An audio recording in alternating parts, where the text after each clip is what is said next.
back to Crime in Court. This is the 1996 Menendez brothers trial. Erik and Lyle Menendez are on trial for the homicides of their parents, Kitty and Jose, for the second time. They were on trial in 1993, and that led to a mistrial. This trial leads to a conviction.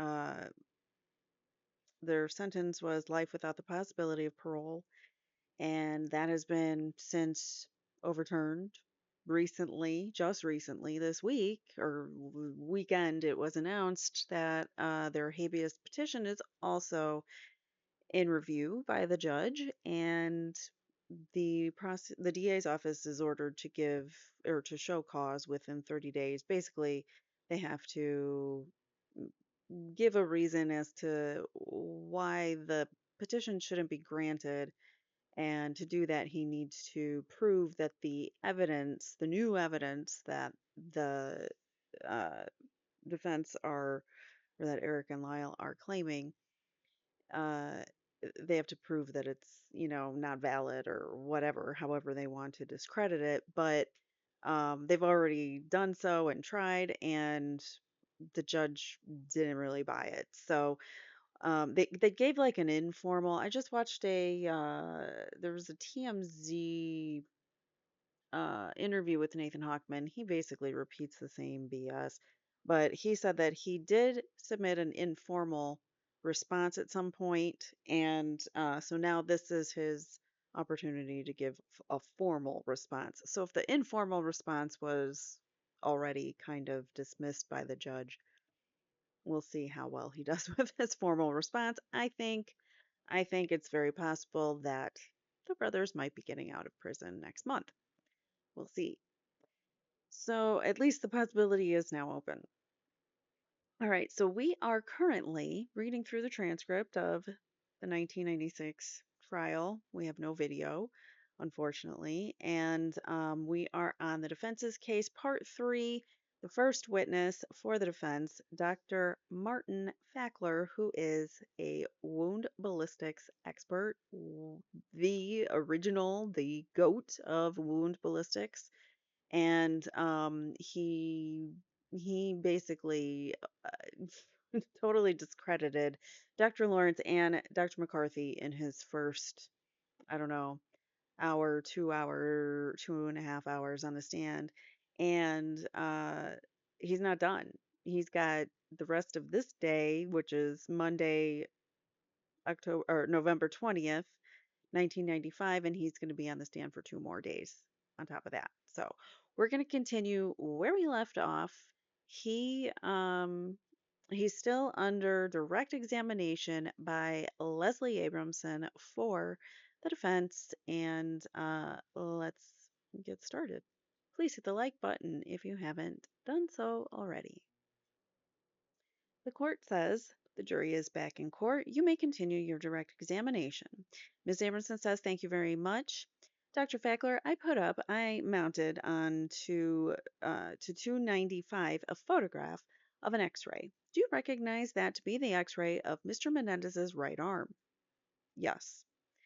And you have described the fracture that is apparent in that x-ray as one that has the characteristics of being caused by cavitation rather than by shattering by individual pellets. Is that correct? That's correct. Now, are there, however, pellets both around and in the fracture side? May I go to the diagram? Court says yes. The witness says yes, there are. Ms. Abramson says, and are you aware of the fact that Dr. Lawrence counted 9 pellets in that arm and Dr. McCarthy counted 8 pellets in that arm? You're aware of their previous testimony to that effect? Yes, I read that. And how many, Dr. Fackler, do you count in that arm? At least 9, maybe 10, more likely 10. And when you say more likely, what in particular? And if you have that red pen, you can circle. And let's give that exhibit its number so that we're making a record here. It's 175. The court says, what do you want him to do now? You want him to circle the why is he asking? Ms. Amerson says, is there an area where you can tell if there's one pellet or more than one? Should I put an arrow? No, just do the circle. The witness does so. Now, you've drawn a circle around an area that's bright white on that photograph of that x ray. I wouldn't characterize it by very bright. As a matter of fact, it's an area that really doesn't show up on my x rays, but it shows up on the photograph. It's your understanding the photographs were made from the negatives of the original photographs of the x rays? Yes. Certainly, it shows up on the photograph. There's no question. The fact that it doesn't show up on mine, I think my x ray set was made of copies of a microfilm which was enlarged, and I think something was lost in the process because in mine, it's just not visible, and it is visible in this. That's why I say I wouldn't characterize it as very bright. I mean, it clearly is there, but it's as I say, it's pretty marginal and marginal enough so that when you enlarge and reproduce the x-rays enough, it's the first thing to go. It's there, it's back to the bone. It's not easy to see. One of these pellets is back in one of these pellets in back of the bone or in front of the bone. Are you aware of the fact that Dr. Lawrence counted that area as one pellet? No, I certainly couldn't be aware of that because when I was reading that, I had my x-rays to look at and I didn't see it. All right. So you weren't here. You didn't see what he was pointing to. No. Now you're saying that's one or more than one. Why are you not sure? I think it's too big for one. I think it's most likely two. It could be one that's flattened or it could be two. I just can't tell. So I just say I count it as one and possibly two. And does that photograph of that x ray demonstrate the nature of the fracture that you have described as simple rather than bone missing and bone blown away? Oh, yes, it does. There's really, there really are no, you can see if you look at the edge of the lower piece of the bone, it appears that it would nest right into the sort of like two pieces of a puzzle coming together into the upper one.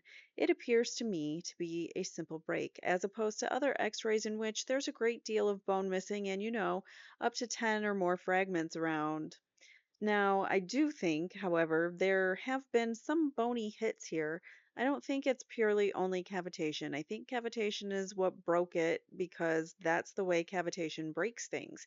But I think some of these pellets did scrape by that and scrape off chunks of the pellets on it. Okay. Because there are also fragments there, correct? Yes, there are fragments there. You didn't count the fragments?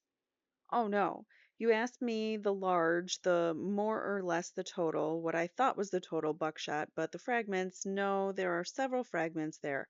But it's difficult to know if they're from fragments. They're little bits of pellets that have already gone through.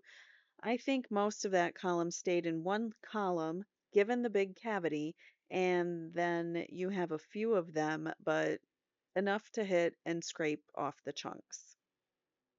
So most of the pellets he's saying stayed together on the same path, but some of them may have scattered a little bit and scraped off parts of bone and stuff.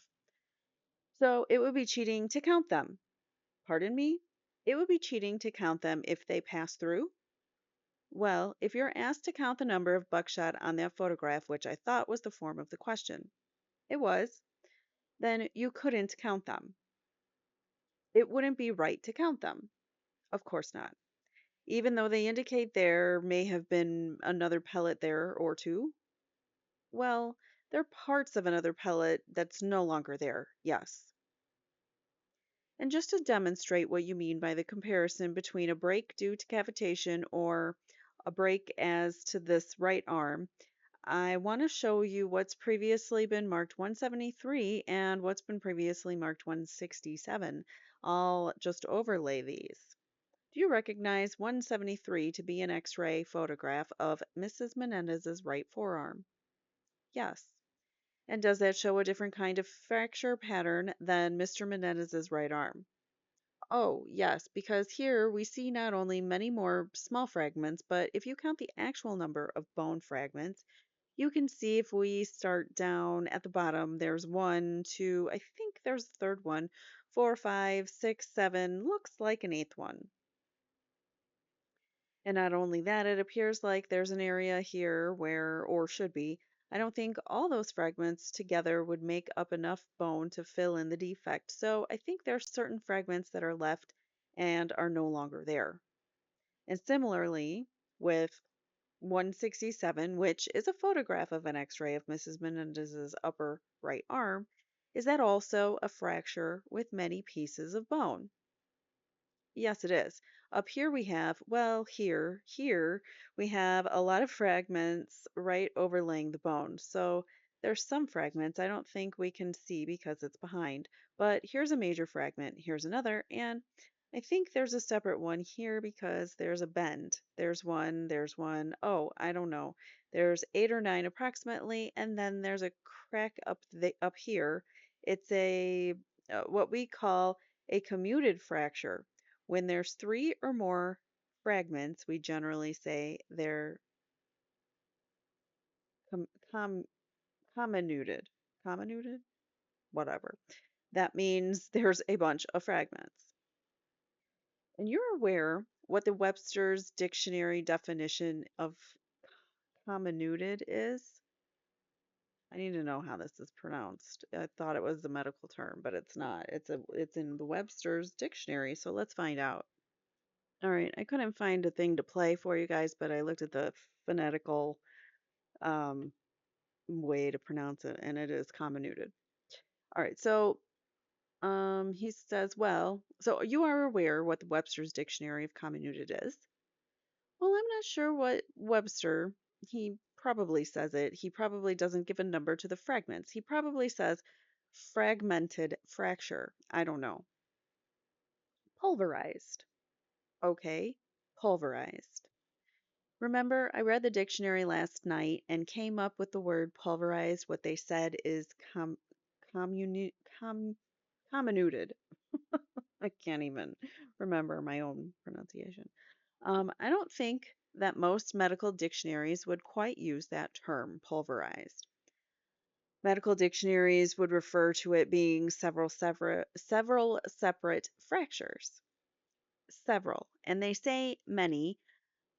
I don't think they would say if you have one end of a second end and one extra large fragment. I don't think any radiologist would call that a comminuted fracture. I think they call that a simple fracture. Turning again to 295 and calling your attention first of all to photograph C, that's a photograph that shows the brassiere area of Mrs. Menendez in close up. You're referring to C down here? Yes. Yes. Does that confirm your opinion that the actual direction here is front to back? Yes. Now, while you're up there, if you would take a look at photograph G. Yes. And in photograph G, does that show blood on the inside of Mr. Menendez's left arm? Yes, it does. And assuming hypothetically that that's Mr. Menendez's blood, does that support your opinion that the wound to his right arm was traveling from right to left? Yes, assuming this arm was up in a position where it would be in line to be in, so that the blood that was taken out of the arm in the forward direction of the shot would. So, in other words, if his arm was up like this, then if the other arm was somewhere out here, if it was down to his side, it wouldn't explain it, but it would have to be somewhere to line it up. So his arm was like more upwards, I guess, not down to his side. Objection, answer calls for assuming facts not in evidence, overruled. Would you expect that quantity and that distribution of blood on his left arm to be caused by blowback from an entry wound on his right arm? Oh, no, no, not blowback from an entry wound on an arm. No. Would you retake the stand and explain why you would not expect substantial blood to be caused by a blowback from an arm wound? Yes. If you could explain what blowback is and how it works. Well, blowback would just mean a certain amount of blood coming back opposite the direction of travel of the projectile path is what blowback would be. You see blowback often in certain, well, you can see a little bit of it in high-speed photographs of bullets going through gelatin or tissue or anything. You get some blowback, but the majority in an arm where the projectile or projectiles are free to go in the direction of its travel, the great majority of any blood that leaves the arm would be taken in that's the way things are going in that direction. Now, because of the expansion of the walls of the permanent cavity, which causes the temporary cavity, you get a little bit coming back. You get some coming back, nowhere near that magnitude. The only place you would get significant blowback is if somehow the forward path of the projectiles are inhibited or the temporary cavity, the expansion is somehow concentrated in an area, and the only area that comes to mind is the skull. And with skull injuries is there routinely blowback because of the confinement of the bony structure of the skull. Sorry, let me reread that again like a question. And with the skull injuries, is there routinely blowback because of the confinement of the bony structure of the skull? Yes, of course, the confinement in the skull, if there's no exit in the skull, then the explosive force would have to go somewhere and it would go the other direction. So it goes through the hole that's been created by the entry. That's right, because it doesn't have any place else to go. Now, with respect also to, can you note that there are blood spatters down the left side of Mr. Menendez, Mr. Menendez's shirt that line up with his left arm? Well, yes, they seem to be starting at the shoulder and continuing down to about the wrist. What I'm suggesting is, if you look at J, do you see the left arm with blood spatter on it? It is visible in J. Yes. Do you see blood spatters on the shirt? Yes. And can you tell the direction of those blood spatters on the shirt? Objection, no foundation for blood spatter testimony from this witness. Overruled. Well, I can tell the direction of the blood spatter on the shirt. Yes, the answer to your question is yes, I can tell the direction. Whether or not I should, I'm not sure because I have not ever declared myself an expert in the science of blood spatter, which there are people now that take a 40-hour course and become certified in this. I have not done that. I can tell you the direction, but it's not in my field of expertise I ordinarily testify to. And with that qualification that this is your opinion, but not your usual field of expertise, tell us the direction. Objection, no foundation. The court says, do you feel comfortable that your opinion has some weight? The witness says, yes, Your Honor. Based on what?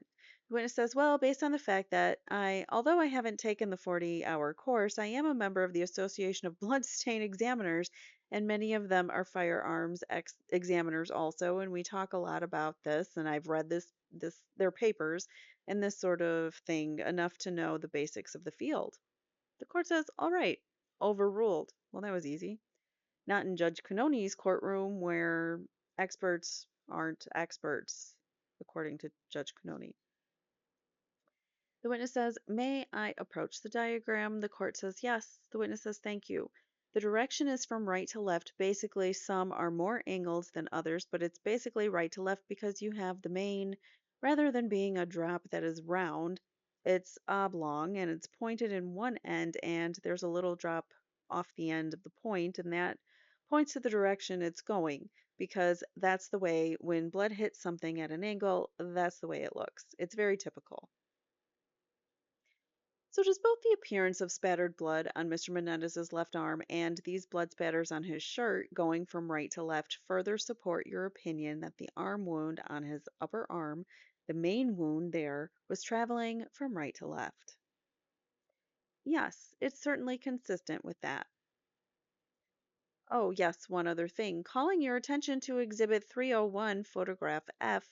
Does that appear to be a coroner's photograph of a probe being placed in one of the pellet defects on Mr. Menendez's left elbow? Yes. And how would you describe the pattern of pellet defects on that elbow from a distance perspective? Objection, vague. Do you understand the question? Yes, Your Honor. Okay, you may answer it, says the court. The witness says, I think what you mean is the distance of a shotgun from the target can generally be determined by how widely spread apart the pellets are. In other words, the closer they are together, the closer it is to the shotgun barrel, and the farther they get apart, the farther it is away. And in looking at this, these pellets, the one that is the one with the probe in it from the one nearest to it, appears to be at least maybe an inch and a quarter, maybe, and maybe an inch and a half to the other one. And then there are a few up here that are somewhat closer than that, but the spread apart of these would lead me to believe that although I have not myself used the shotgun and done patterning, I have seen the patterns done by Mr. Morton, did a couple patterns, and also Dr. McCarthy's. I have his targets available, and using that as a basis and my own knowledge of approximations, I would say that this distance from the shotgun to the arm, oh my God, he was just finally getting to the answer. And then Ms. Abramson cuts him off and says, let me ask you this, Dr. Fackler.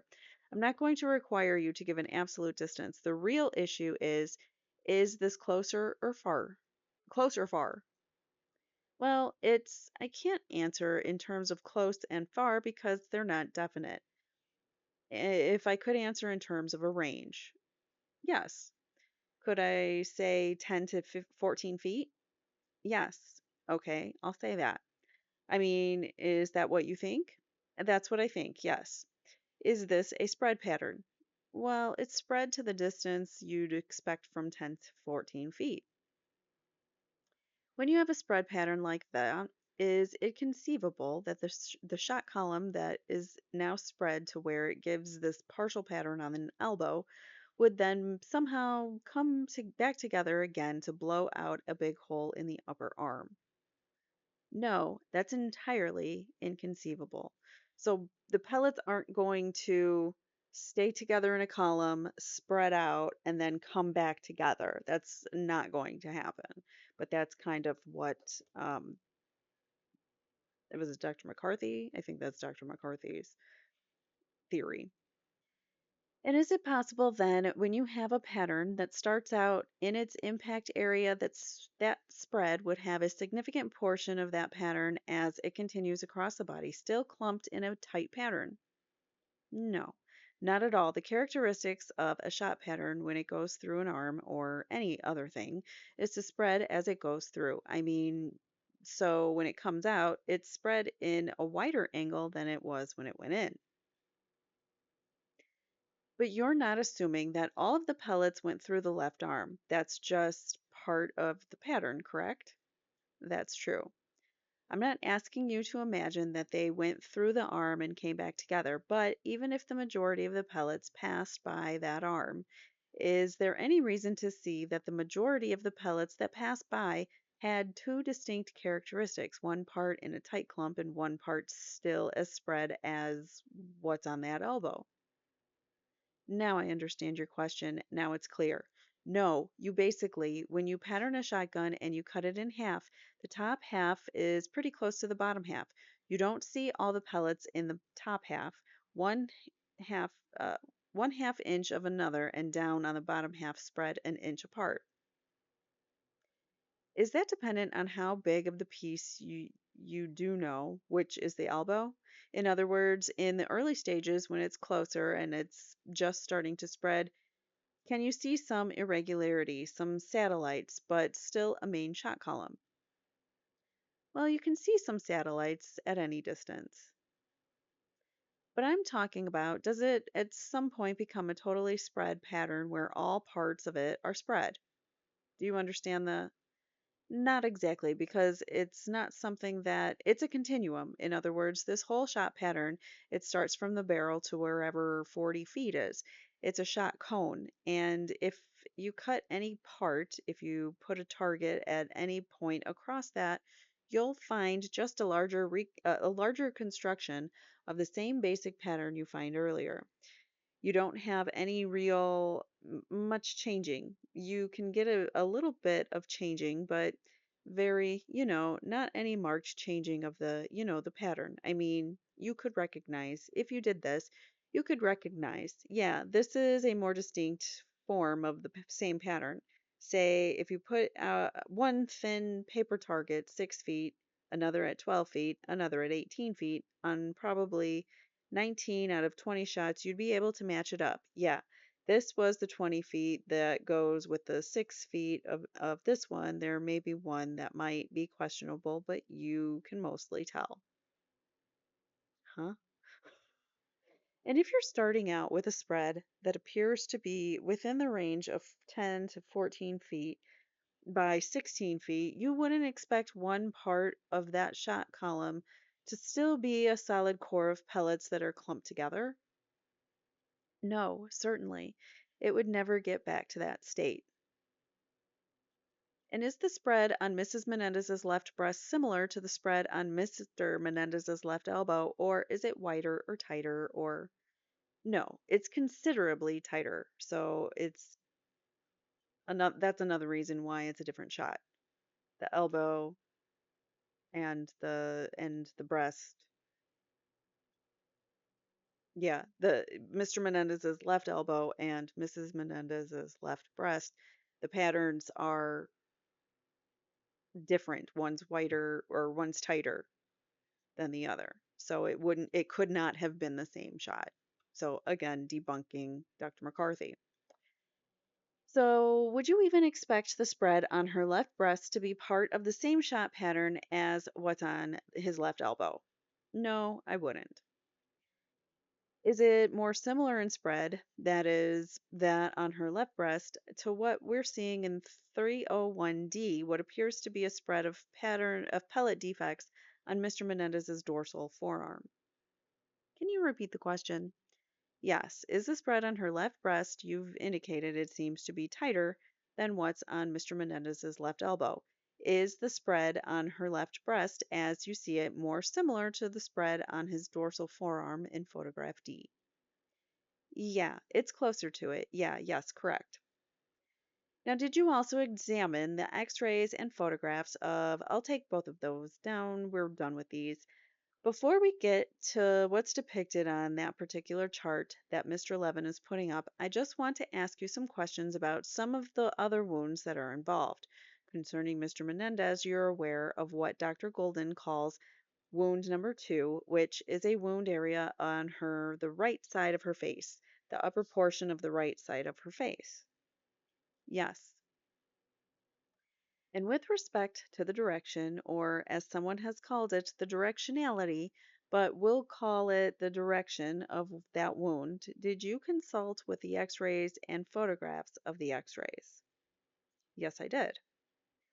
Let me mark these on the outside as well. I'm holding what's been previously marked 171 and 174, and do you recognize these photographs and x-rays of these photographs of the x-rays of Mrs. Menendez's skull? So they're not the actual x-rays, it's a photograph of the x-ray. And he says, "Yes, I do." And did you make a determination based on examining the photographs and the x-rays and the photographs of the x-rays and Dr. Golden's description from the autopsy of the direction of that wound to the upper portion of her face with injuries to the right, to the center, and somewhat to the left? Yes. And what was your opinion? What is your opinion, Dr. Fackler? I had to agree with Dr. Golden. It's front to back. So again, Dr. Golden is the coroner. He's the person who actually did the autopsies and completed the reports on the autopsies.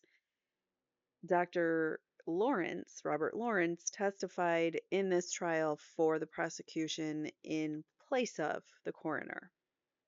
And so did Dr. McCarthy. I guess he's the reconstructionist, mechanical engineer who seems to be an expert in everything and nothing. So he's the one that did all the diagrams and recreated the positions of Kitty and Jose and illustrated them. And he basically he is being debunked by a lot of the things that he did are being debunked right now by Dr. Martin Fackler. And do you see that's a shot that failure analysis Dr. McCarthy calls number 4. Let me just show you the way it's portrayed in these illustrations, which have been previously marked 256 and 257. The jury has already seen these, but you've only seen these little versions. That's 256, and that's down below, and down below, that's when that one's been labeled shot 4B 257. Can you discern from those general angles that it's being portrayed in the can you discern from those the general angle that is being portrayed in the illustration? So, what is the angle? Well, the angle that you're depicting here appears to be an angle almost parallel to the flat axis of the body from right to left rather than front to back. This is almost 90 degrees the way it looks to me. So, again, Dr. McCarthy's wrong. His illustrations are inaccurate. Is there any support in the medical evidence that you have reviewed this illustration? None whatsoever. And there's a tremendous amount of contradicting it. Now, do you recall Dr. Lawrence's testimony where he indicated that he doesn't agree with this angle, but still believes there was some angulation of right to left for that wound that Dr. Golden calls wound number 2? Yes, I recall that. And do you believe there's any support in the evidence, as you have reviewed it for Dr. Lawrence's position, that there is some slight angulation right to left? Well, I don't know what some light angulation means. I it could mean 10 degrees, and no one can say this is flat on absolutely 90 degrees. It could be 10 degrees off. So there could be some slight angulation, but I think what he's saying is it's basically a front to back plus or minus 10 degrees. But certainly it's not 30 or 40 or certainly not 90 degrees off from front to back. Is there any particular pellet wound that you can see in the x-ray that you also observed in looking at the photographs that supports your conclusion that this is front to back? Yes, there's one that is remarkable here that I think proves the point very well. Unfortunately, the circling of it obliterates it in the lateral view. Is there any way of removing the red stuff? There is a way of removing the photograph. The red stuff is on the plastic. I didn't know that. I'm sorry. And she takes it out, I guess, and says, see? He says, oh, yes. Now, this shows it very well. There are two things. That's 171 you're holding in your right hand. Yes, there's two things, and I'll show you the first. And then if I could see, there's a photograph also that shows this. In the first place, we have a showing, should I approach with this or should I demonstrate this? Should I demonstrate this? Well, I think it's up to the judge, actually. The court says just put it on the board. The witness says okay. Ms. Abramson says here's some more of these tacks. You can just stick it up right on any available surface. The witness says now let me pull that up first. These red marks somewhat obscure it. If I do it this way, it will be easier. I'll do it the same way that this one is, so it's uniform. Let me put them back together. There's a projectile right here on the front to back view that I think Dr. McCarthy said was in the frontal lobes of the brain. Ms. Abramson said in his report he did, yes. Witness says, and in order to, from front to back view, all you can tell about the projectile is that it could be either sitting on the skin here, anywhere in between, or sitting on the skin, or right under the skin in back. It could be anywhere on a line. That's all anything that's all anything on one view tells you. It's somewhere on that line. In order to locate it on that line, you have to triangulate it by having another view. We know it's on that line. We take a view and there it is. If you look closely, it's a flattened out projectile and it has not penetrated the outer wall of the skull. And it's part that the part that's just the outer wall of the frontal sinus.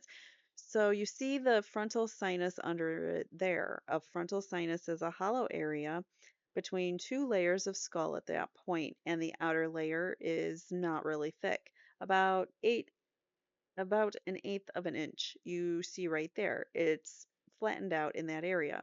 It has not penetrated it. So therefore, to be in the frontal lobe, it would have to be in about here because the skull comes in about this far. Frontal sinus is in here, and this is the inner table of the skull, and then the frontal lobe is in here. So it's nowhere near the frontal lobe, and the fact that it is flattened out means that it has to be coming, it's not coming to flatten out.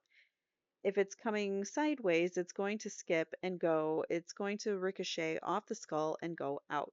Any of these projectiles coming across the face, hitting at the angle Dr. McCarthy suggests would have an entrance hole here and exit here. They would go outside the face. There's no indication that happened? No. Does this flattened nature of that pellet right on the sinus forehead area support Dr. Golden's description that these wounds are front to back and support your similar opinion? Yeah, very strongly supports it. Another one is there's a photograph that shows this area and you see a round hole. It's not an oblique hole, it's a round hole. Any angulation from the side would cause the hole to be oblique, and it's not. Oblique meaning more like an oval? Like an oval, yes. Now, with respect to the pellets that would strike, for example, an area near the slope, near sloping bone or curving bone, like the side of the nose or the curvature of the eye orbit. Okay? Yes.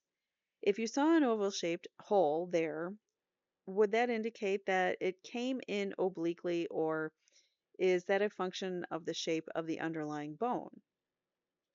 The amount of obliquity depends on the thing struck. So if it strikes the surface that's oblique and it comes like this, you can either change the angle of the projectile or you can change the angle of what it hits to get this obliquity. So it could still be coming in straight, or even thought it might leave an oval or elongated hole because of the nature of the angle of what it's hitting. If the nature of what it's hitting is angled, yes. Can you tell us, either from the description in the autopsy report or from the x-rays, whether or not these pellets that came in as part of shot number 2 were coming in at high velocity and therefore penetrated deeply, or at a lower velocity and therefore remained at the front of the face? Well, I prefer not to use the terms high and low velocity. Fine.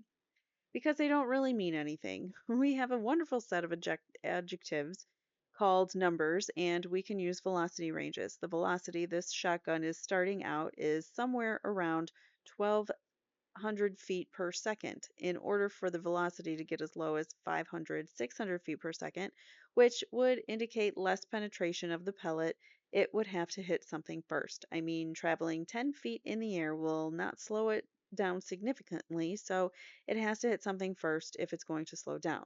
The reason I say this about high and low velocity is to be exact, and the fact that the wound ballistics literature is very misleading in this. There are many, many definitions. There are certain people who think high velocity is over 2,500 feet per second. Other people say, well, my interest has to do with the penetration depth and whether or not you can tell the penetration from another. First of all, can you tell the penetration from the information available? Most of these stay pretty superficial. They didn't go as deep as one would expect them to. Okay. Since they stayed superficial, does that indicate that they might have or must have or probably hit something else first? Yes. The one that's most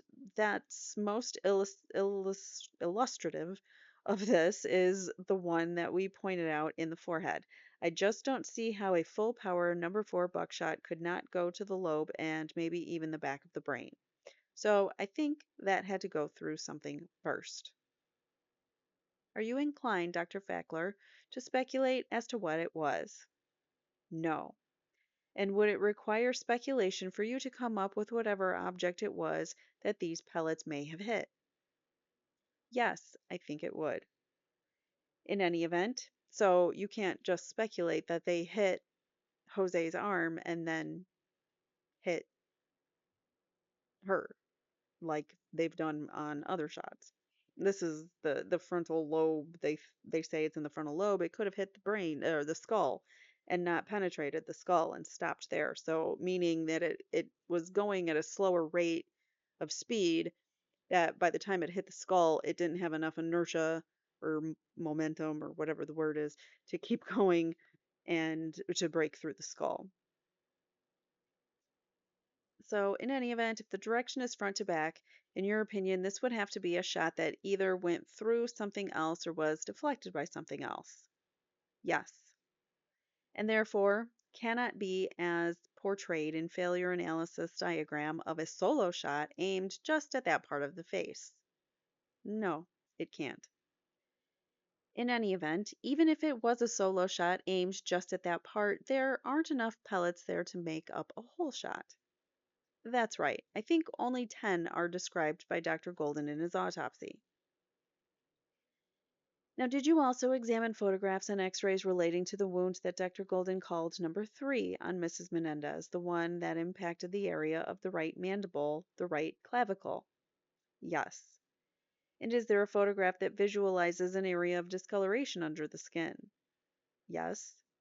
And does that area, based on your expertise, look like a pellet entry or does it look like a graze? I'd have to see. You're talking about the... No, I'm talking about here. Can you show me? I'll show you the photograph. There are a few that are in close proximity, so I'd have to know for sure which one you're speaking of. Ms. Abramson says, Your Honor, we have one of these marked, and I'm not going to mark another one. I just want to show him the photograph to refresh his recollection because it's already in evidence. Mr. Khan says, I would object to the use of an exhibit that hasn't been marked unless we're going to mark it. The court says, let me see which one you're talking about. Ms. Abramson says, this one, Your Honor. The court says, this has been marked as another exhibit. Is that right? Ms. Abramson says, I believe so, but if not, I'll give it. The court says, the only problem is if it hasn't been marked. Ms. Abramson says, well, I'll have time to check, and if it hasn't, I'll mark a new one tomorrow. She says, that is a photograph, however, that you are familiar with?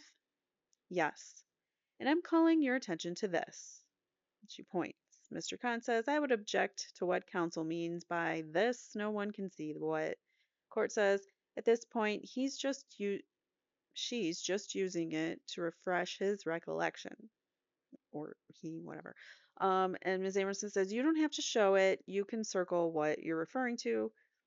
And he says, on the photograph? Right, on the photograph.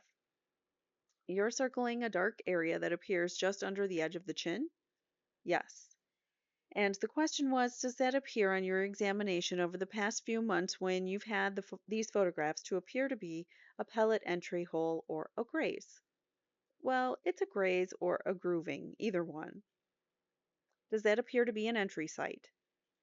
No. The definition of a graze or a grooving wound is one that the entire wound is open and doesn't have a specific entry or exit. Mr. Khan says, I'm going to ask the exhibit to be marked. I don't know if anyone knows what he's referring to. Ms. Amerson says, I don't want to take the time to find a big exhibit. The court says, let's just mark it. It'll be 318. The witness says, 318, want me to mark that up here? Court says, put it on the back. Witness says, on the back.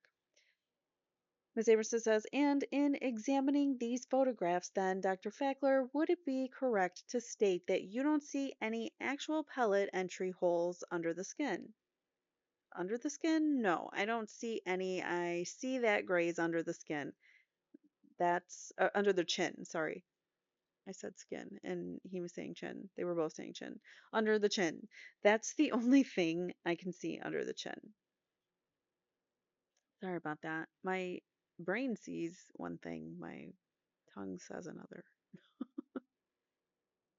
Now let's turn to the wound that Dr. Golden calls number 7 to Mrs. Menendez, and that is illustrated as failure analysis number 8. Dr. Fackler, have you spent a substantial amount of time studying this particular wound? Yes. Is this one area where you, in fact, disagree with Dr. Golden's directionality as reported in his in his written reports? What was that? Number 7 again? 7, what he calls thighs and hip. Yes, he says it's proximal to distal. I think it's distal to proximal. Okay, now let's do that if we can in English. Like that's too medical-y for me. Can we break it down for the jury? Which do you believe, based on your evaluation of this evidence, is the entrance wound? The witness says, may I? Court says yes.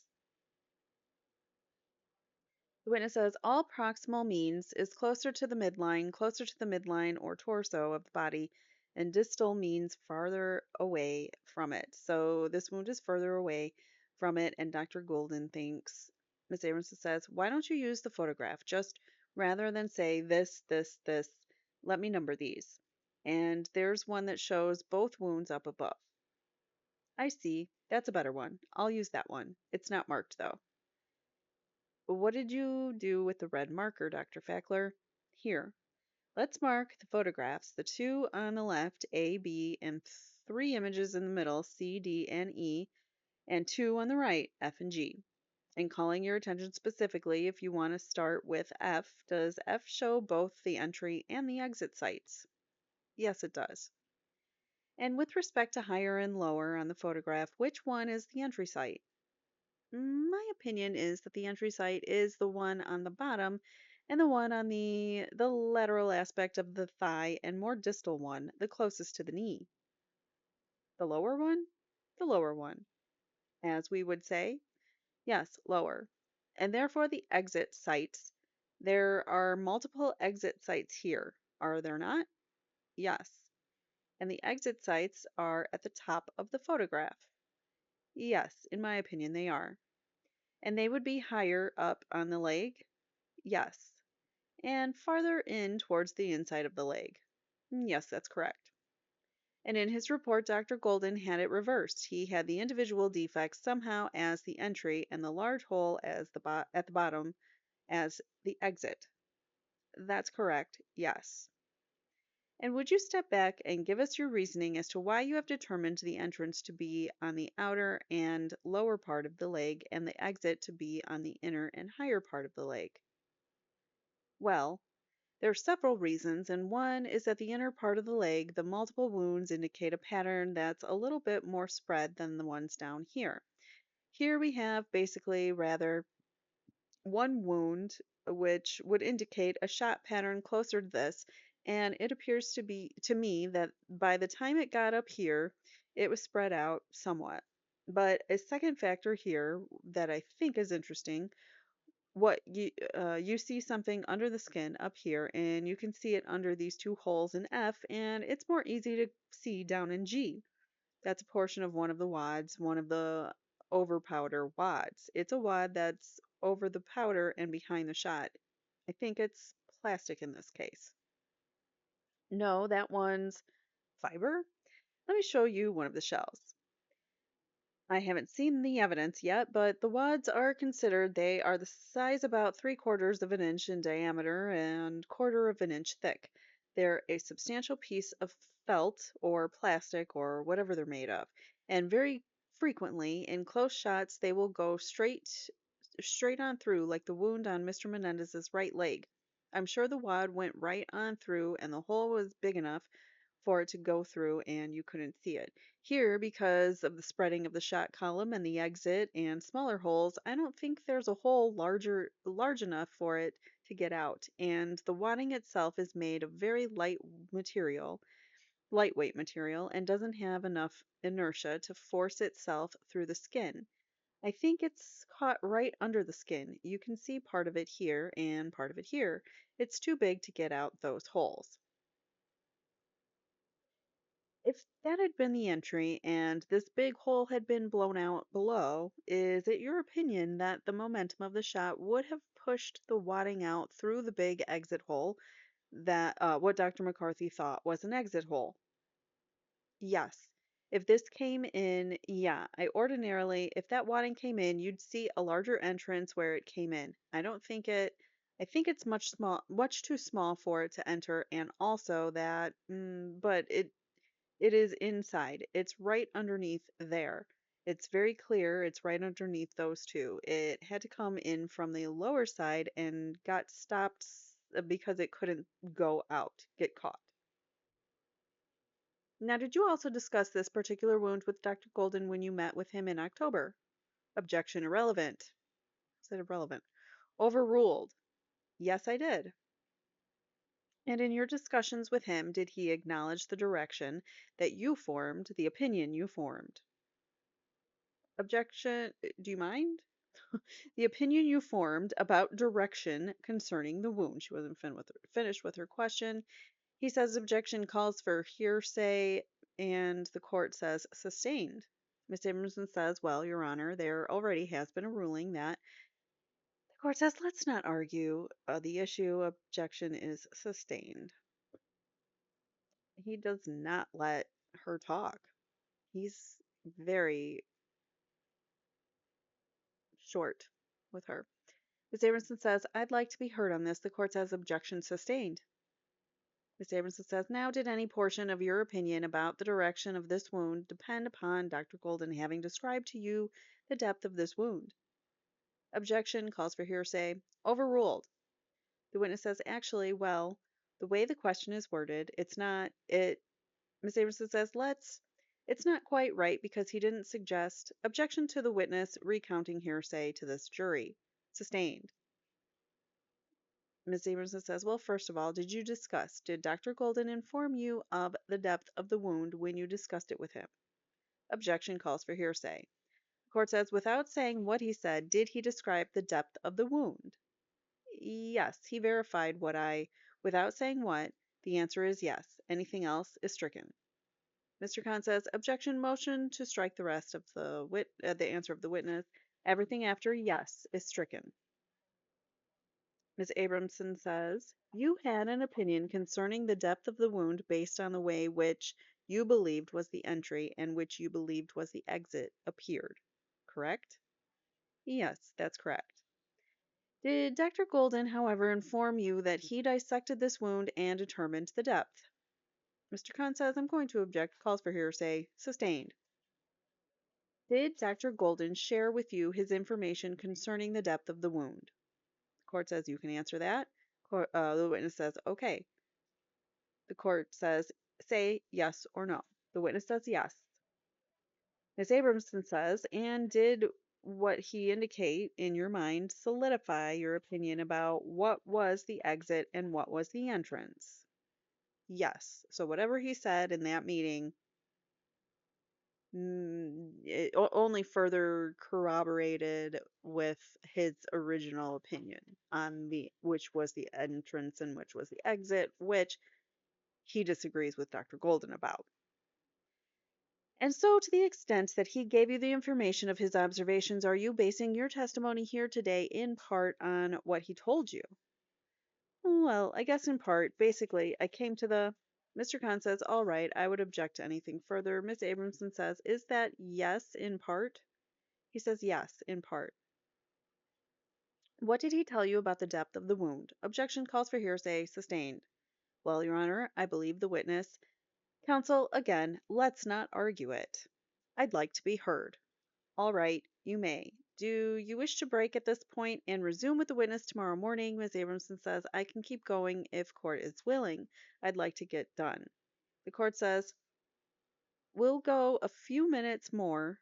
And then Ms. Abramson says, you live out of state, do you not? Yes. You'd like to be home for Thanksgiving? It would be nice.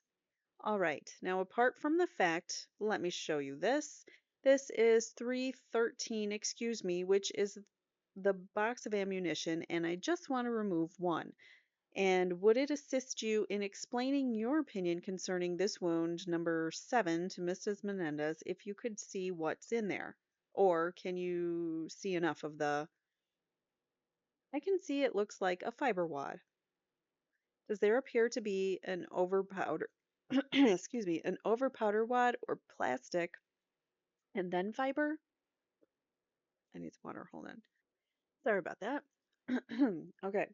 A sealer wad of plastic and then a fiber wad on top. That's what it appears to be. Is that where I left off?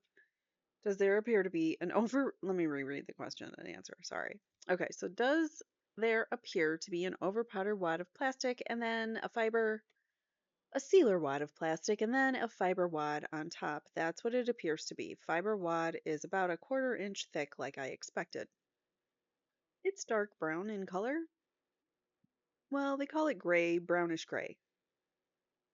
And calling your attention to this in G, does that appear to be brownish gray? Yes. And does it appear to be a portion of what's visible, a portion of a wad similar in size and shape to what's inside that shot shell that you're now holding? Yes, it's entirely consistent with it. And in fact, did Dr. Golden note on his report that there was a wad in one of those defect holes in that position and the position that we see it in on Mrs. Menendez's leg? Yes, he did. Now, I want to call your attention to the illustration that failure analysis prepared purporting. Can I have the stick for a second, purporting to illustrate this wound? And as you can see in C, letter C, they show the wound coming in from a superior to inferior direction. Is that right? Yes. All right. And this supposes, does it not, that the entry wound is what you now say is the exit, and what the exit wound is what you are saying is the entry? Yes. So, based on your medical opinion, Dr. Fackler, on examining all the evidence bearing on this wound, are these illustrations, which are shown here as C and D, wrong? Yes. So, that what failure analysis is calling shot 8, which I show you here, is it your opinion that shot 8 is, he says, may I go down there, Your Honor? The court says, yes, whenever you like. Ms. Abrams, he's like, you can stop asking me, just go. No. Ms. Abrams says, yes, we don't really, the jury has seen them, but just for your benefit, that's the way that he's illustrated shot 8. Yes. In your opinion, is shot 8 as illustrated contrary, opposite to the medical evidence? The the illustrations here are both contrary to the medical evidence. Yes. Thank you. And therefore not possible. Is that correct? I don't believe them to be possible, no. Now, strike that. Do you recall the wound that Dr. Golden called number 9 a gutter wound, a graze wound, to Mrs. Menendez's left thigh? Yes.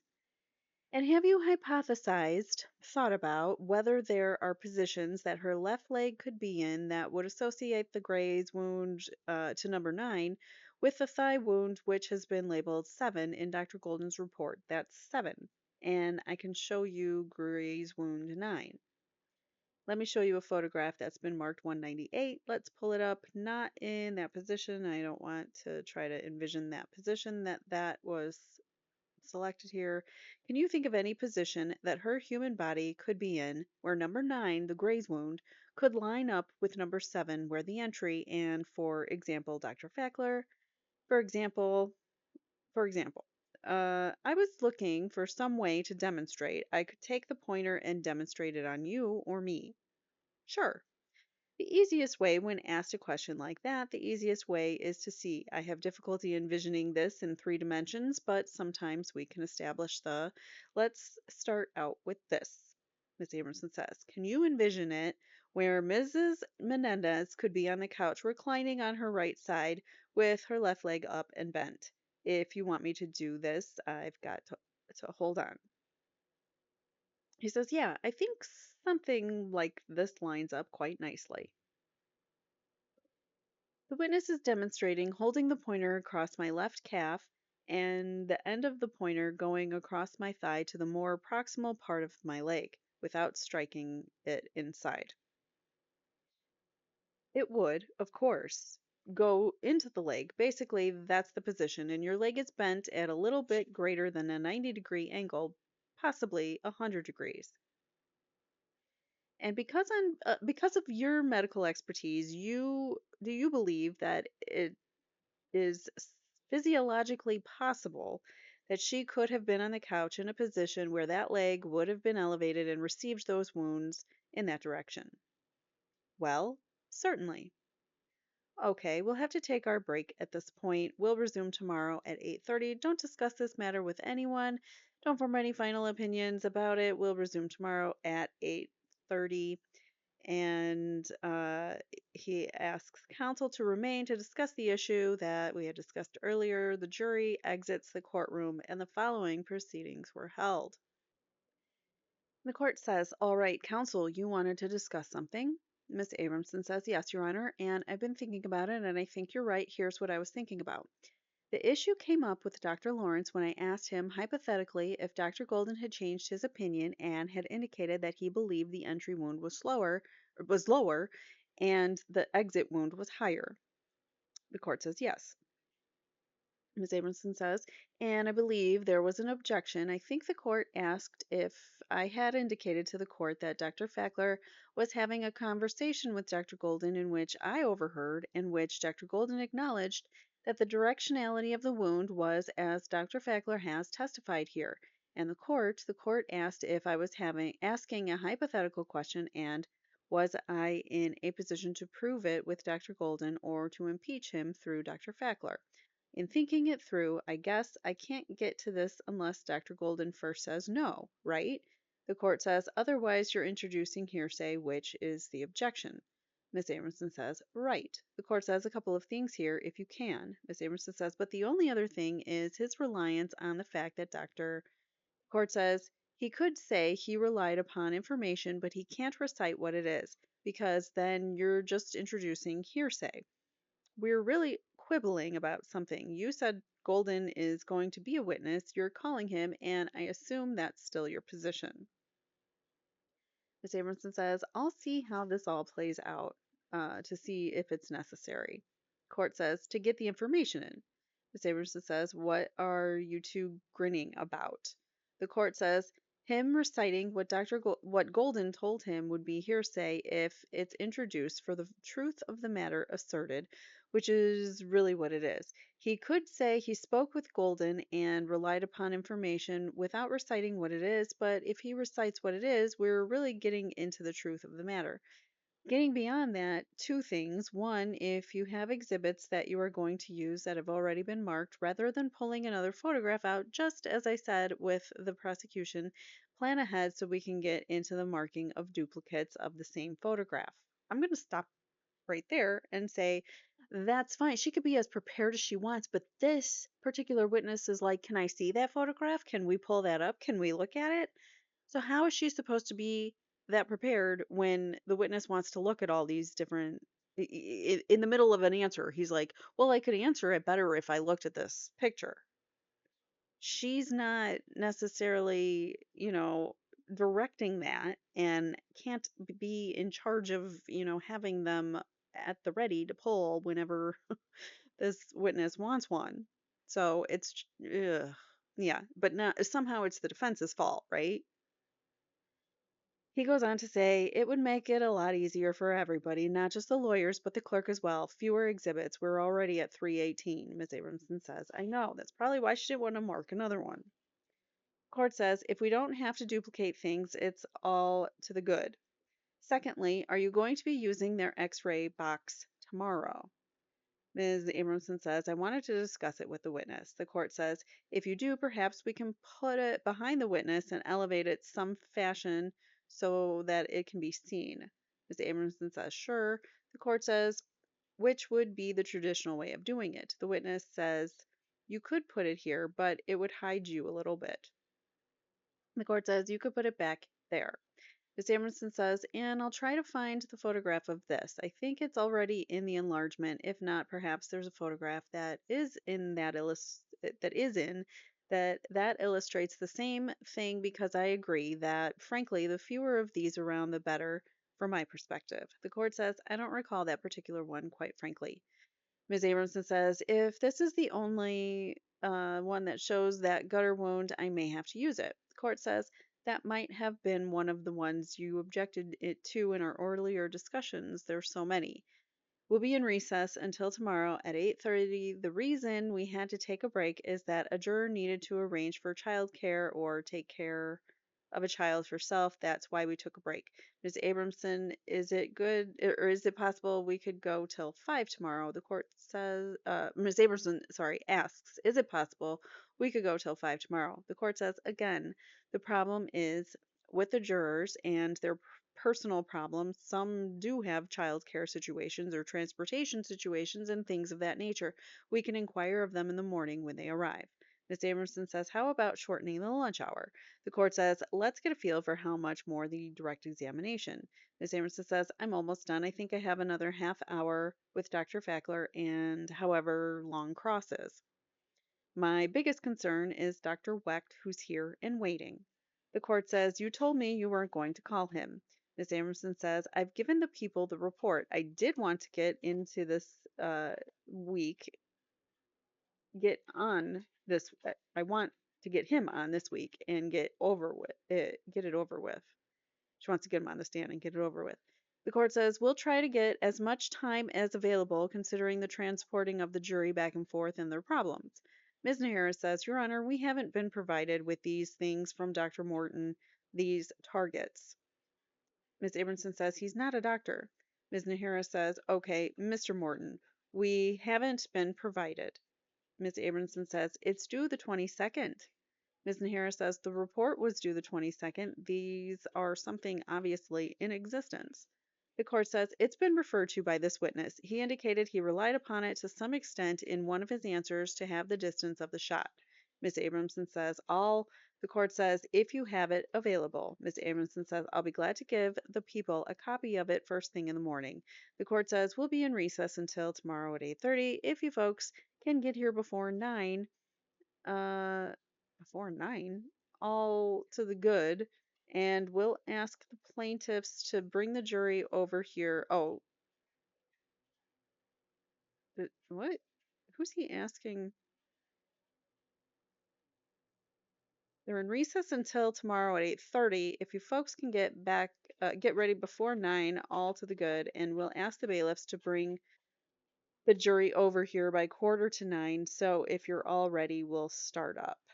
Okay, so I guess they don't, they get there at 8:30, but they don't start till 9 or so. Great. Thank you, Your Honor. And that's the end of Monday, November 20th. We will proceed the next episode with his direct examination. And seems like so far he's done a bang up job of discrediting and basically um, pointing out the inaccuracies and the inconsistencies in Dr. Lawrence and Dr. McCarthy's and Dr. Golden too, because he disagreed with Dr. Golden somewhat as well. So he's doing a really good job of pointing that out. He's The only problem I have with him is how he sometimes rambles. He'll start a sentence and then he'll stop and start another sentence and stop and start another sentence. Like he can't just get it out. Like he doesn't know how to explain it properly. But other than that, I think he's a really good witness. I find him very credible and very, um, being the goat of wound ballistics, he basically taught the FBI the right way of how to identify and treat wounds from bullets. Basically, he started with his 30 something career with the Army and the that was weird with the Army and the Navy. He had a dual career, and he helped people on the field. He was a surgeon as well. He started out as a plastic surgeon, and now he has become this like trauma surgeon and wound ballistics expert over the years. And even the military has relied upon him for his expertise. The military, the federal agencies, all sorts of them. He started his own foundation. He's the goat. He is the goat when it comes to wound ballistics. So I mean, these guys get really good witnesses, by the way. Um, Dr. Ann Burgess in the in the first trial, who was on the stand for several days, trying and testifying to the abuse that they suffered. She analyzed that or evaluated them thoroughly, both of them, and she agreed that their response that evening on August 20th was due to uh, a lifetime of abuse in that house. And because of that, uh, she was the goat. She's the goat. My whole point was she was the goat in that trial.